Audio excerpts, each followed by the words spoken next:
कन्नड तालुक्यातील हतनूर येथील राष्ट्रीय कॉलेज ऑफ फार्मसीमध्ये मराठी भाषा संवर्धन पंधरवडा राष्ट्रीय मतदान दिन अर्थात लोकशाही दिन उत्साहात साजरा करण्यात आला।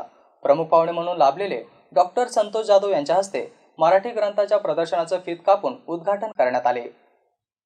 आसारामजी भांडवलदार कला वाणिज्य आणि विज्ञान महाविद्यालयातील मराठी विभागाचे डॉक्टर संतोष जाधव यांनी मराठी भाषेचा इतिहास सांगून मराठी भाषा संवर्धन करणे आणि जतन करणे गरजेचे असल्याचे सांगितले। देशाच्या विकासात मतदारांनी आपल्या मताची किंमत किती महत्त्वाची हे समजावून सर्वांनी जागृत राहून मतदान केले पाहिजे असे मत व्यक्त करून सर्वांनी मतदान जनजागृतीची शपथ घेतली। यशस्वी झालेल्या महापुरुषांचे विचार मांडत असताना असाच कुणीही मोठा होत नाही, त्यासाठी त्यांनी केलेले अथक परिश्रम अभ्यासण्याची गरज आहे। विद्यार्थ्यांनी अभ्यासासाठी अथक परिश्रम घेऊन महाविद्यालयाचे आई-वडिलांचे नाव करावे असे आवाहन केले।